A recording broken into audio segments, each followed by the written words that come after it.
If you are a dog trainer who is constantly dealing with no-shows and cancellations, whether it's a no-show or a cancellation for a phone consult or for an evaluation, or even for your service, then you are going to get tremendous value from this video, because in this video, we are going to do a deep dive as to why this tends to happen so frequently with dog trainers. And I'm also going to provide you with solutions on what you can do to solve these problems so you can drastically increase your show rate and make a lot more money in your business. So with that said, if you don't know who I am, my name's Elijah. I'm the owner of IH Pet Marketing. We work with dog trainers to help them get more clients in their business. We've made millions and millions of dollars in revenue for our clients. So we know what we're talking about. Let's go ahead and dive into the video. So I've listed three main reasons why prospects are canceling or no-showing so frequently in your business, and I've labeled them here as show rate killers, okay? So the first show rate killer we have is a slow sales process. So if your sales process is too slow, you run the risk of leads dropping off. The second reason we have is little commitment from prospects. So if you are not requiring your prospects to put any skin in the game, you're making it too easy for them to cancel or to no-show. The third reason we have here is post-interaction research. So if a prospect books an appointment with you, sometimes those prospects are going to want to make sure they made the right decision, and they're going to go online to do a quick bit of extra research. And if they find someone who seems like a better alternative than you, there's a good chance they will choose that person over you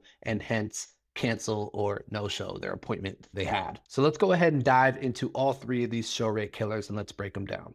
Slow sales process. In order to convert a lead to a paid client, they must go through a sales process, and that sales process is going to be made up of stages.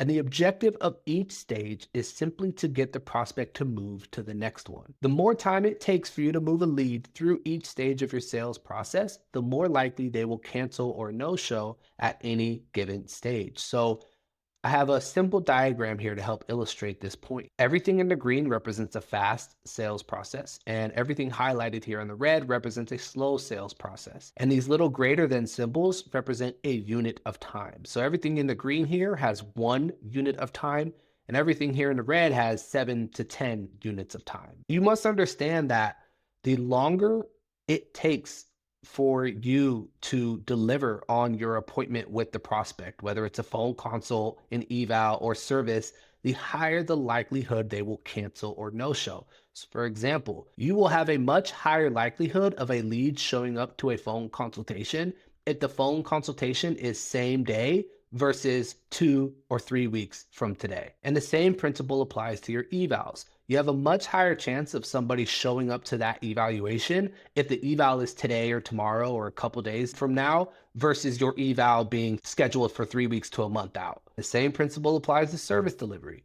You have a much higher likelihood of a prospect actually showing up and doing service with you if the service is able to be delivered 2 weeks from today or a week from today versus 3 months or 6 months from today. The longer it takes for you to deliver on these appointments, the higher the likelihood someone is going to drop off. Now, why does this happen? Well, I have two main reasons here. And the first one is competition, and the second reason is emotion erosion. So let's quickly dive into these. So competition, unless you're the only trainer in your area, there's a very good chance that when you get a lead, that lead is reaching out to 3 or 4 or 5 other trainers. Which trainer do you think is most likely to win this client? Trainer A, who takes 5 minutes to call them back, schedules an in-person eval for the following day, and is able to start service in 2 weeks, versus trainer B, who takes 24 hours to respond, can't schedule an in-person eval for another 2 weeks, with the earliest availability to service being 3 months. Chances are most people are going to go with trainer A. Now, you might even have a situation where you get on the phone with a lead and you schedule an eval for 3 weeks out from today. Great, but keep in mind that lead has probably reached out to 3 or 4 or 5 other trainers. And if a trainer says to that lead, hey,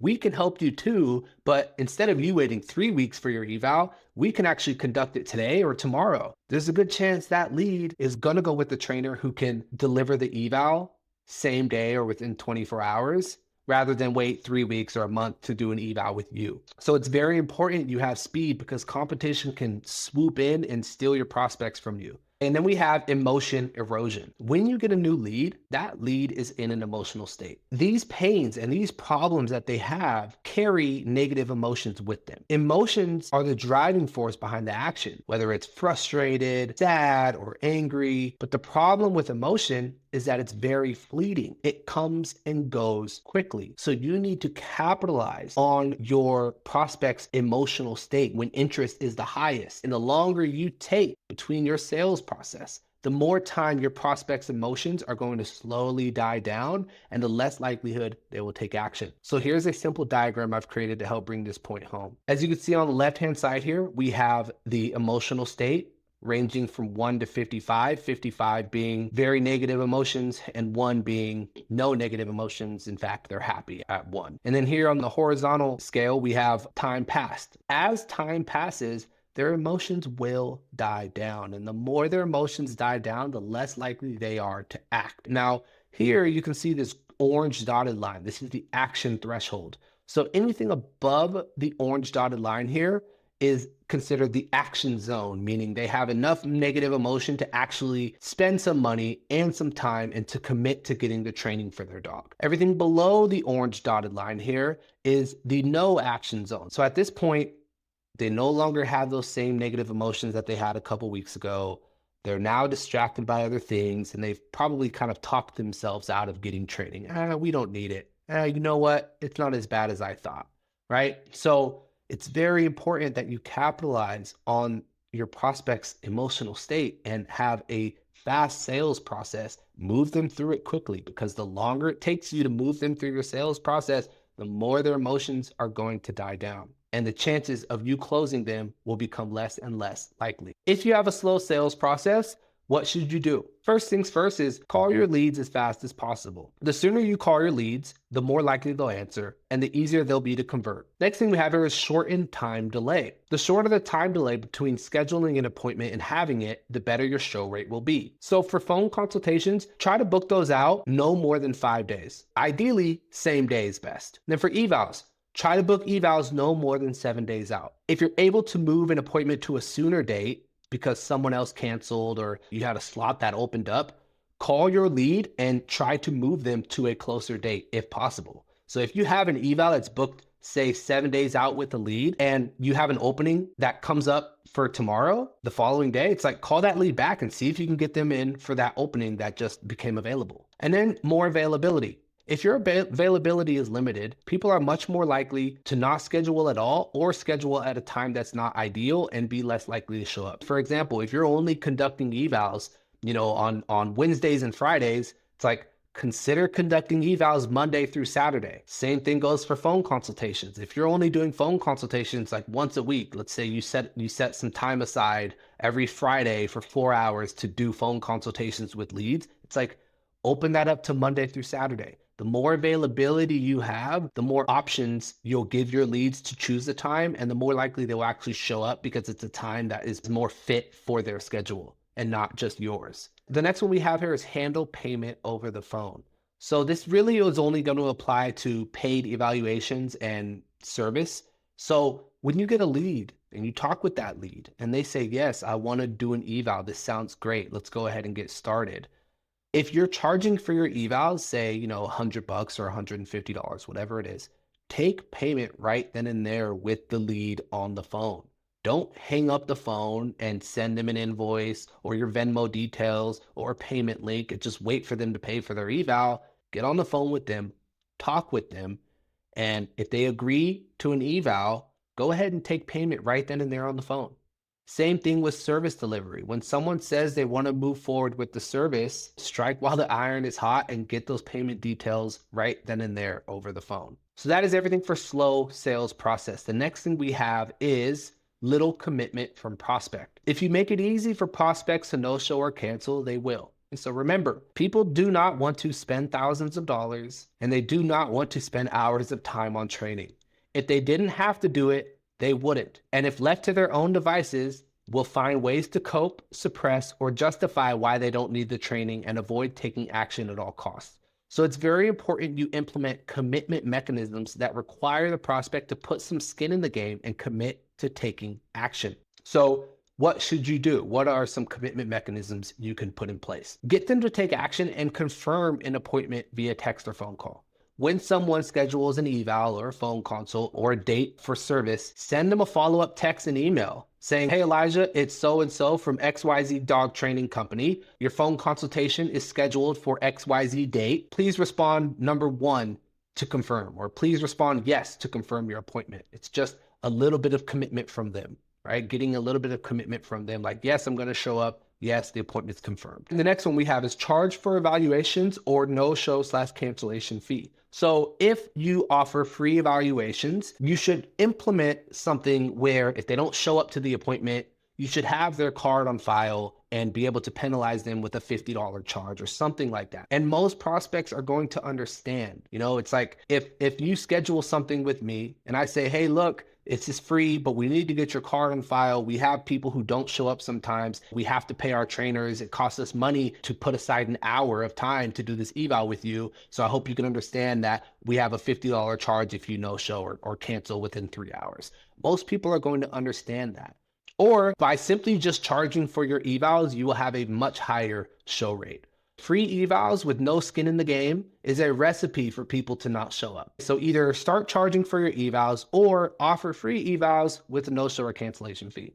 The next one we have here is schedule a meeting from a meeting. If a prospect says, I want to think about it, or I'll call you back, or I love it, but I need to talk to my partner, do not wait for the prospect to call you back. Don't just say, all right, talk to you soon, and hang up. Schedule the next call with them on that call right then and there. For example, if you get a lead today's Monday, right? And the lead says, hey, I love what you're telling me. I want to work with you, but I just need to talk to my wife first before we go any further. Tell the lead, okay, great. Talk with your wife. I do have some availability tomorrow on Tuesday at around 1 p.m. What do you say we go ahead and tentatively schedule something now and we'll reconvene tomorrow at 1 p.m. Most of the time, the prospect's going to say, yeah, that sounds good. Let's talk again tomorrow at 1. It's like, try to schedule a meeting from a meeting. Don't just wait for that person to call you back. While you have them on the phone right then and there, pull up your calendar and try to get something scheduled in to reconvene with that prospect as soon as possible.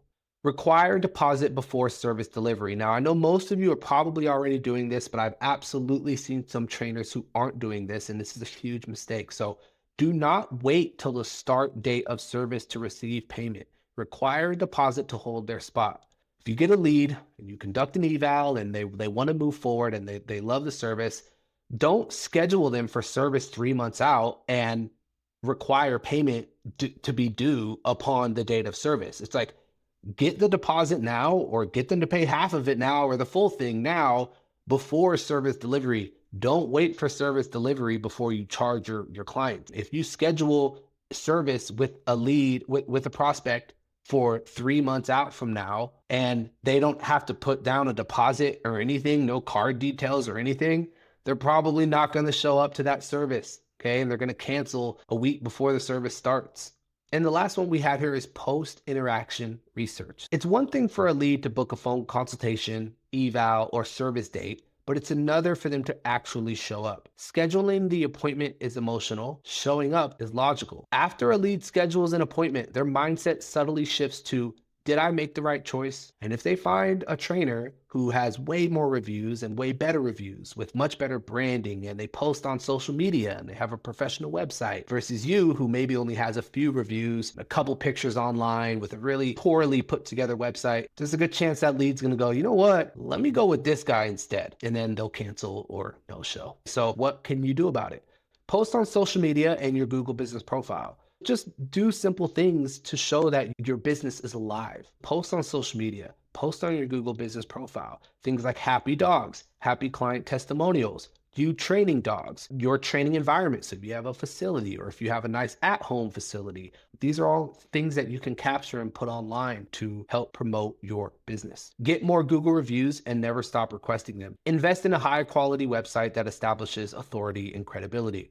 Control the research path. So send reviews, case studies, or direct them to your content after appointment is scheduled. So this is a big one After you get off the phone with a lead, consider sending them a link to your reviews or to your social media page or to your YouTube channel, somewhere where you are demonstrating your competence and somewhere that boosts your credibility and authority. So the prospect is reassured that they've made the right decision to book an appointment with you. Optimize your thank you page.